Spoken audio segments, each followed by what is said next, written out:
rebonjour à tous. Je suis ravie de faire cette présentation. J'essaye de la faire finalement toujours à peu près à la même période, au mois de mai. Donc, je vais vous présenter Aura Assistance et vous parler de mon parcours d'abord. Je suis arrivée sur Lyon, nous sommes arrivés sur Lyon, pardon, en l'an 2000, après 3 années passées en Égypte en famille pour le travail de mon mari. Ensuite, j'ai commencé en 2002 à la pépinière d'entreprise de Genève, donc certains et même beaucoup d'entre vous connaissent. J'y suis allée pour un remplacement de 3 semaines et en fait, j'y suis restée 11 ans. Ça m'a permis de rencontrer des gens extraordinaires, des jeunes créateurs d'entreprises qui lançaient leur activité, qui n'avaient peur de rien, qui travaillaient sans arrêt, qui étaient motivés et motivants. Et en fait, c'est vraiment eux qui m'ont donné l'envie de devenir comme eux, tout simplement. À la pépinière, donc j'avais 2 casquettes. J'étais à la fois l'assistante donc du développeur économique, qui est développeur économique du Grand Lyon, et l'assistante de chacun des créateurs d'entreprise. Ce qui veut dire qu'aux yeux de l'extérieur, j'étais vraiment la secrétaire de chacun d'entre eux. Ça impliquait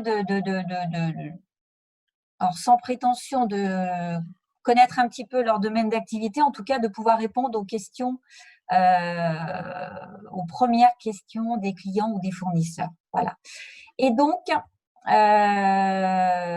j'ai commencé mon activité d'indépendante avec l'un des créateurs qui était une société, qui est toujours une société d'électricité industrielle qui marche très bien.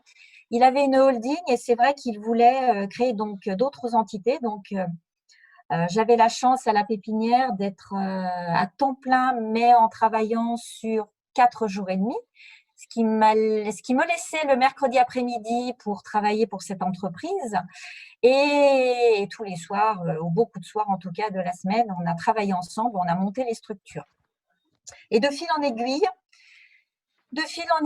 ce sont d'autres créateurs qui ont eu besoin de moi pour des activités diverses, que ce soit leur comptabilité, tenue d'échéancier, ou alors j'avais aussi une entreprise de métrologie qui venait parfois avec des plans XXL et qui me demandait de prendre des cotes et de remplir des tableaux. Donc, c'est ce que j'aimais finalement, c'était la diversité de ce que je faisais. Et finalement, c'est aussi cette diversité que j'ai voulu rechercher en créant l'entreprise et en ayant plusieurs clients d'activités différentes. Voilà. De fil en aiguille, j'ai quitté mon statut de salarié, qui était aussi un statut de fonctionnaire, pour l'aventure avec un grand A, parce que c'est vraiment une grande aventure d'être dirigeant d'entreprise. Clément le disait très bien la semaine dernière, il faut avoir beaucoup de confiance, il faut avoir de la confiance en soi, ça c'est certain, et de la confiance en les autres également, et en la vie aussi, tout simplement, je pense. Donc, Aura, qu'est-ce que ça veut dire? Ça veut dire organisation, rigueur, appui. C'est ce que j'essaie d'apporter au quotidien à mes clients. Et en octobre 2013, donc, est née la société. Voilà, la naissance de la société. Alors, pourquoi avoir créé Aura? Je me suis aperçue justement avec tous les créateurs d'entreprises de cette pépinière que je côtoyais, qu'ils étaient tellement concentrés dans ce qu'ils faisaient. Bien évidemment, ils faisaient, comme tout le monde, l'administratif et le financier de leur entreprise. Ils le faisaient comme ils le pouvaient, mais comme c'était une partie qui les ennuyait un peu, c'était une partie qui était délaissée. Et c'est vrai que délaisser trop longtemps cette partie peut avoir des conséquences quand même assez dramatiques. Donc voilà, donc j'ai voulu me mettre au service de toutes ces entreprises, petites entreprises, parce que c'est vraiment mes clients ont moins de 10 salariés d'une manière générale. Voilà, donc ce que j'ai voulu faire. Alors pourquoi Pourquoi externaliser cette partie administrative? Pour gagner du temps, tout simplement, parce que le temps que vous ne passez pas à faire votre administratif et votre comptabilité, vous le passez à faire autre chose. Et cette autre chose, c'est votre cœur de métier à chacun d'entre vous. Voilà. Ensuite, des économies, oui, aussi, puisqu'il n'y a pas de contrat de travail, on a un devis signé entre mon client et moi. J'allais dire, je ne devrais pas le dire, mais j'allais dire, il y a aussi beaucoup de souplesse. Et je m'en rends compte pendant ce confinement, beaucoup de souplesse, puisque bon nombre de mes clients actuellement n'ont pas besoin de moi, ce qui est fort compliqué pour moi, vous vous en doutez, mais je respecte aussi parce que j'ai toujours mis en avant cette souplesse. Et encore hier, j'avais l'un de mes clients qui me disait un peu désespérément qu'en fait, il ne pense pas avoir besoin de moi avant peut-être le mois de septembre. Donc, voilà, cette souplesse, c'est vrai que c'est quelque chose que je mets quand même en avant parce que ça me semble important. Voilà, tout simplement. Alors, mon activité, je l'ai dissociée en 3 parties. Le conseil, l'assistance administrative et financière, bien évidemment, et des travaux de relecture que je fais moins par manque de temps, mais que j'aime beaucoup et que j'aurais beaucoup envie de reprendre, encore plus maintenant, parce que c'est quelque chose que je pourrais faire vu ma disponibilité. Alors, le conseil. Le conseil, parfois, des chefs d'entreprise m'appellent parce qu'ils pensent être mal organisés, ce qui n'est pas toujours vrai, mais en tout cas, ils le pensent. Donc, c'est vrai que il faut que je leur prouve tout simplement le contraire. Alors, si réellement ils sont mal organisés, on voit ensemble comment améliorer tout ça. Il m'arrive aussi d'avoir des chefs d'entreprise qui travaillent avec leur conjointe. Dernièrement, j'ai un exemple, un chef d'entreprise qui avait du mal à déléguer à sa conjointe alors qu'elle était hyper volontaire. Mais bon, voilà, alors manque de confiance, je ne sais pas si c'est ça. Disons qu'il avait tout simplement du mal à déléguer et ça me rappelle certaines de tes formations, Valérie, dont tu parlais, parce que déléguer n'est pas facile, effectivement. Voilà, donc il y a cette partie conseil qui est importante pour que le chef d'entreprise se sente pas si mauvais que ça finalement, parce qu'il n'est pas mauvais du tout, du tout. Il a juste besoin peut-être de quelques conseils et c'est ce que j'essaye d'apporter à ma petite échelle. Ensuite, le cœur de mon métier, oui, c'est l'assistance administrative et financière. On a tous de l'administratif en tant que perso, en tant que pro.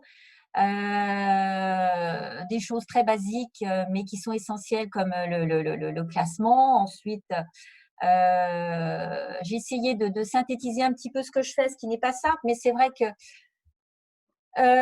des besoins essentiels de mes clients, ce sont des devis, des factures, des relances de factures également, des mises à jour de tableaux, bien évidemment, tableaux fournisseurs, règlements, préparation d'un TVA également, puisque ça m'est assez souvent demandé. Donc, travail en collaboration avec le cabinet comptable, c'est essentiel pour moi.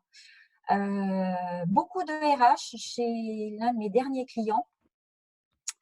Donc, ça veut dire les contrats de travail que je fais toujours valider aussi, la gestion des congés, des RTT, toute la partie mutuelle et prévoyance, l'intéressement aussi que j'ai été amenée à faire, des bases de données, des mailings, enfin beaucoup de choses. Et la liste est non exhaustive, comme je le dis. Ensuite, des travaux de relecture. Et la relecture, c'est Muriel Stalder qui est un ancien créateur de la pépinière d'entreprise qui m'avait mis le pied à l'étrier parce qu'elle sait que j'aime les mots MOTS. Et c'est vrai qu'elle me faisait toujours relire pour validation les plaquettes qu'elle faisait pour ses clients. Alors, il y a la relecture, il y a la reformulation également, la correction aussi. Alors, je ne suis pas irréprochable, hein, mais voilà, c'est quelque chose que j'aime beaucoup faire. J'ai eu l'occasion de le faire pour Native Communication, une boîte de com Sur Lyon, on avait travaillé sur un document destiné au Grand Lyon, un document de plus d'une centaine de pages. C'était très intéressant. Et oui, l'un de mes rêves, ce serait de travailler avec un éditeur pour la relecture d'un livre. Bon, pourquoi pas. La rédaction de contenu web, ça c'est ce que j'avais fait également à la Pépinière. J'ai eu peu l'occasion de le refaire, mais c'est quelque chose que je sais faire en tout cas. Pour terminer, parce que je vois que les 10 minutes sont là, Aura Assistance, c'est une interlocutrice unique avec des atouts qui me semblent essentiels, comme la rigueur, la capacité d'adaptation. Ça, c'est essentiel quand on a plusieurs clients. Et je ne suis pas là pour révolutionner ce que mon client fait et a toujours fait, parce que s'il est là, c'est que ça fonctionne très bien. Moi, je suis juste là pour amener des petits plus et puis pour amener des conseils, oui, aussi, et puis mon professionnalisme, tout simplement. Donc, et quand je dis secret professionnel assuré, c'est une évidence, puisque je le répète encore. Vous m'entendez pas? Si. Ah si, pardon, je voyais Antoine qui faisait des grands signes. Donc, je disais, voilà, dans le mot secrétaire, puisque assistante, c'est aussi une secrétaire, il y a le mot secret et le verbe taire. Voilà, écoutez, j'ai terminé. Je vous remercie pour votre écoute et j'espère que vous m'avez bien entendu et que c'était relativement clair. J'ai un petit peu dépassé le temps, je m'en excuse.